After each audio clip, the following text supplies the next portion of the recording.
主后2023年12月26日，每日圣安宫读经，菜徛路飘。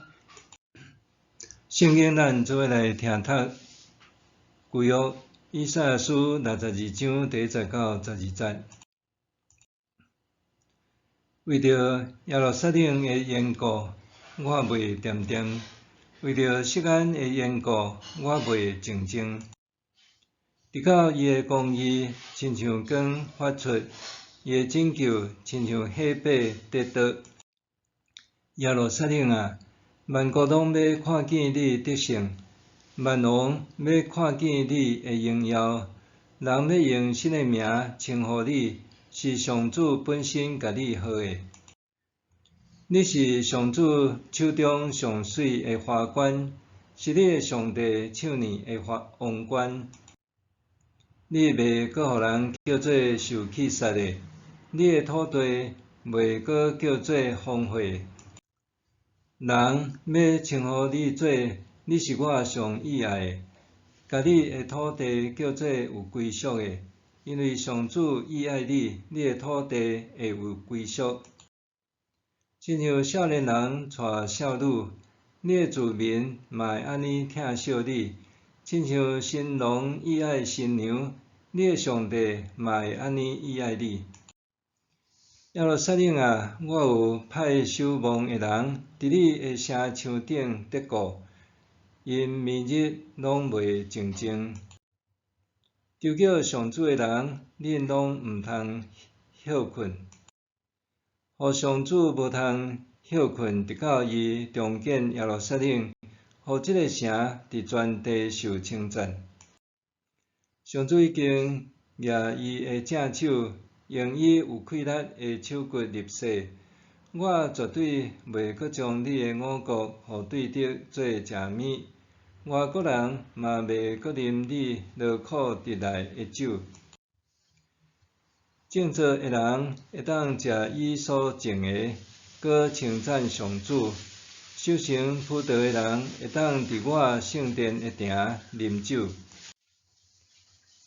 耶路撒冷的子民啊，着出去城门外，为着转来的同胞开路，着修造一条大路，将石头搬开，为万民采大旗做记号。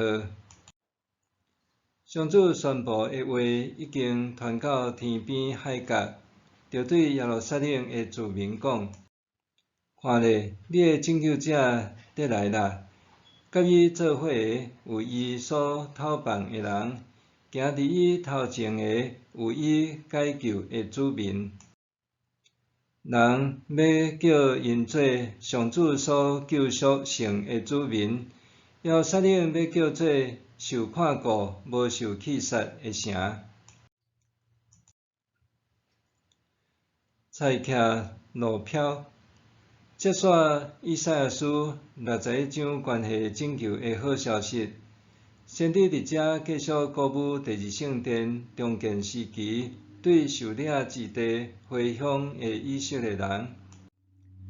虽然伫这群人中间，有已经妥协伫日常的生活，有甚至已经离弃上主行踮黑暗中，总是也有一寡人对锡安存着盼望。对耶路撒冷有所期待，因为安尼，以赛亚书的作者鼓励，面对政治环境的改变，甲族群意识的破碎，袂当将伊看作是上主离弃人的信号，也是用这当作自身坠落的借口。相反的，伫等待迄还未来临的耶路撒冷的得胜的时，必须抱着这地无搁再受当作受气杀，还是受称作是废墟，反倒当是上帝所喜爱的城，上帝袂遗弃的城，这款的心志，行伫上主准备的道路。第10节指出，耶路撒冷的子民啊，着出去城门外。为着转来的同胞开路，着修造一条大路，将石头搬开，为万民踩大旗做记号。路票伫原文摇旗仔的意思，是古代用来标示族群、军队的记号，也是群体精神的象征。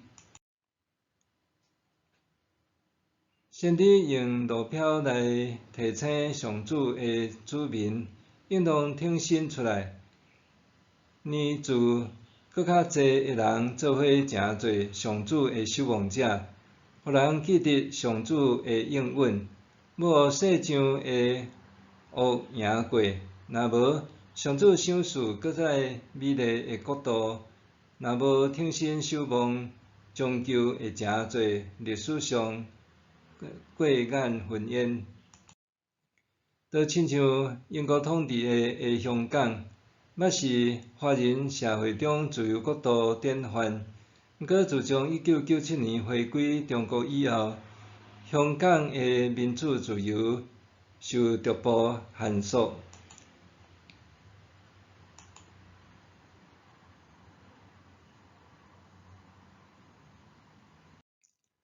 但面对集权政府背弃50年不变的声明，以港版国安法限制香港人的言论、集会甲宗教自由，香港人民就亲像第二圣殿时期的以色列人，爱伫妥协接受现况，还是持守上主应允之间，面临极大的争战。伫香港面临困难的处境，台湾相款受到中国武力威胁、统战分化的挑战。咱这个属上帝的子民，应当借着民主选举、采立甲巩固民主自由的路标，各向世界华人甲各国宣告，蕴含上主公义的民主自由，是台湾人终极捍卫的普世价值。深信这毋仅会当成做香港兄弟姊妹伫底对抗极权政府的时的鼓励甲帮衬，搁较会当互期待借着分化、欺骗甲负客信息等对立手段来操弄人心的极权力量，互全世界认清其中的计谋甲企图，互上主的公义通得到彰显。默想讲到政治议题，容易互人联想到压力，也是统独。毋过政治敢干那是安尼尔？教会着谈论政治无？我会安怎甲人谈论政治议题呢？讲到政治议题，容易互人联想到压力，也是统独。毋过政治敢干那是安尼尔？教会着谈论政治无？我会安怎甲人谈论政治议题呢？咱做伙来祈祷，互万米拢幸福，诸王拢跪拜的上主，愿人拢尊你的名做圣，世间国度属伫你，伫你权柄来自你。愿世上万人拢会当成做上主的圣民，担极权主义、民粹主义盛行，人看家己做王，互世上充满欺压、欺骗甲肃杀。愿主的公义掌权，人民医治，互耶稣基督的疼甲牺牲，会通借着你的圣名，对民主自由的坚持甲捍卫，互上帝国临到世间人的心中。祈祷奉主的名，阿们。愿上帝赐予你身心灵拢勇健平安。